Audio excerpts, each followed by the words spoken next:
Hello everyone, I am Mr. Thinker 225. Today I will be reviewing a recent video that's trending on TikTok regarding the problem of hell argument.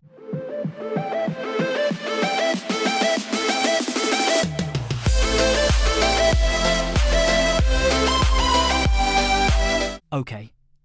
I recently came across this unique video, and I just couldn't pass up the offer to present my thoughts on this. Let's dive in and see how this goes. I would never worship a god.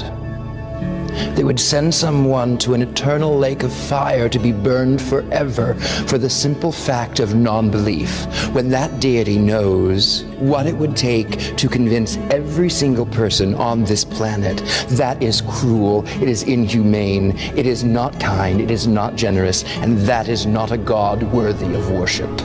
The claim that a loving God would never send someone to hell for simple non-belief is both a straw man and a false dilemma. It is a straw man because it mischaracterizes the biblical doctrine of hell as a sadistic torture chamber for intellectual errors.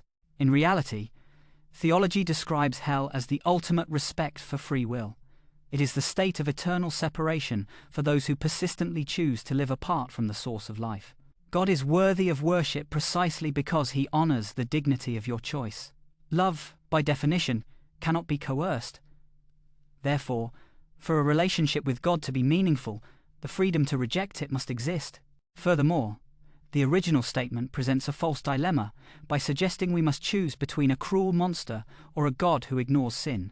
This ignores the theological necessity of divine justice. Far from being cruel, God offers a way of reconciliation through grace, while simultaneously refusing to force his presence on those who reject him. As C.S. Lewis famously put it, "The doors of hell are locked from the inside by the human will, not from the outside by a vengeful deity."